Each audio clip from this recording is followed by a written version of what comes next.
find that on my best behavior, I'm still. Hello, this is Tim Hellman. And I'm Jake Tedpass. And this is Movie Talk.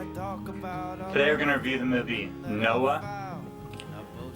Noah is director Darren Aronofsky's epic fantasy film based on the classic biblical story of Noah's Ark. It stars Russell Crowe as the title character and co-stars Jennifer Connelly, Emma Watson, Logan Lerman, Ray Winstone, and Anthony Hopkins. Aronofsky directed and co-wrote the flick with Ari Handel, who has served as a producer on 4 of Aronofsky's films, and also co-wrote The Fountain, which also dealt with similar themes, including faith and spirituality. So what do you think of the movie? Well, I just in the interest of full disclosure, I will say I'm a bit of a Darren Aronofsky fanatic. Yeah. I suppose I'm predisposed to like his movies, but I also set my standards pretty incredibly high when I go see his movies. It certainly bore a fair amount of resemblance to The Fountain, not even for me thematically so much as stylistically. A lot of his use of these beautiful, great depth of field shots of the night sky, where you could see like every star and every bit of the cosmos outlined.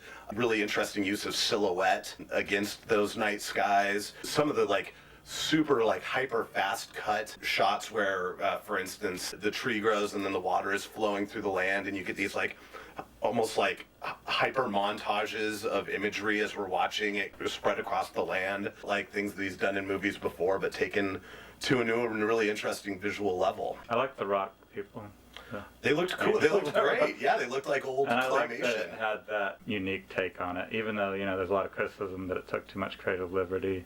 Even though the basic elements of the story are unchanged, they're true to the Bible. I'm certainly no Bible scholar, but I will say that I think there are a lot of people who believe in the Bible, both literally and figuratively. I tend to view the Bible as a piece of mythology governed with the right way to live your life. So as such, I don't tend to view it looking for realism. I tend to view it looking for an interesting slice of mythology. And I felt like it had a lot of those classic elements. And I felt like it took it a step further because Noah is a very flawed protagonist who struggles with sort of a religious fundamentalist zeal versus his own human instincts for compassion and other things. Then vice versa, you've got Ray Winstone playing a character who is the main antagonist. Yeah, ostensibly the villain, but who says a lot of things that make a lot of sense, that make a lot of rational, everyday, logical, human survivalist kind of sense. I mean, I like a movie like Noah because I feel like,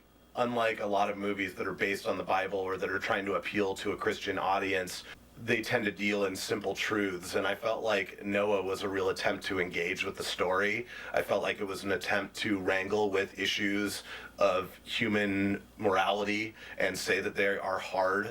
It's not easy to do the right thing. It's hard to do the right thing, and sometimes you don't know whether you're doing the right thing or not. And I felt like Darren Aronofsky has a lot of respect for his audience, and that he doesn't tell you the decisions, or he doesn't tell you the conclusions to come to. It's for you to watch and come to your own conclusions. I feel like as a piece of mythology it works. As a cinematic event, I was engaged and cared about the characters. I enjoyed that it didn't really feel the need to place itself specifically in any place and time, because obviously some of the issues the movie addresses, environmentalism, conservationism, just the way that human beings live in relation to the ecosystem they're a part of, are issues we're dealing with now, and some people would argue that the way that we're living right now in relation to the planet is not sustainable, and we could easily find ourselves in a situation down the road. It pretty much seemed like global warming did kill the planet and that. I don't know if it's global warming, and I mean, global warming is such a buzz phrase. Whether you want to call it global warming or not, it's clear that the way that we're engaging with the planet is not necessarily sustainable. It's not about global warming or not, but if you're running a company that's, dumping a bunch of toxic chemicals into the natural world, contaminating groundwater, whatever, that's not the right way to live. Whether or not it's going to lead to global warming isn't the issue. But the issue is that a sustainable way to live? Is what you're doing something that you can justify for a profit you're making, or for your own pleasure, or your own survival, or whatever? But that's the main criticisms that a lot of conservatives have with this movie, is that it argues all the liberal point of views about him wanting to help the animals, thinking that humans deserve their extinction because of the way they've treated the planet and each other and everything. And that's all true to the original Noah's story. That's what it was about. Well, okay, at the same time, and I see that perspective, but at the same time, if you want to take that bent, Noah also,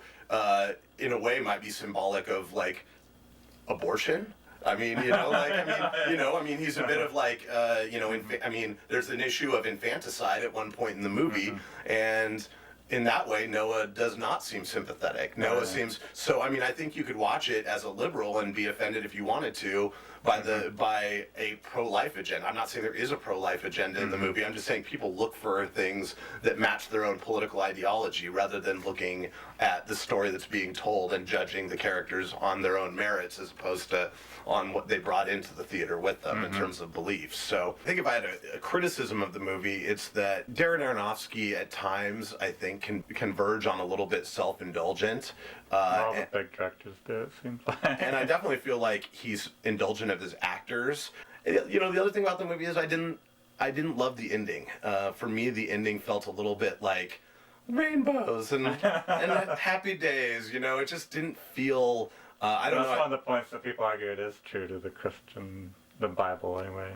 On an intimate, emotional level, it wasn't as good as his best stuff. Well, I mean, The Fountain is a movie about love. If you've ever been in love, you can relate to what the characters in The Fountain are going through because you would do anything to save a person you're in love with. Not everybody can relate to being given a quest by God, right? So, I mean, I think that's a challenge in that. I mean, for me, it didn't strike the same chord as The Fountain did, but it was equally visually beautiful to The Fountain, and ultimately, for a movie based on the Bible, I thought it was an intelligent, well thought out piece of filmmaking.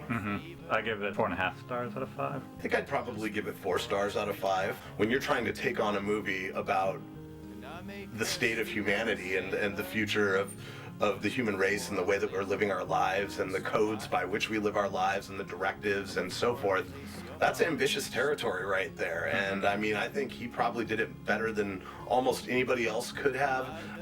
But at the same time, I walked out of the theater.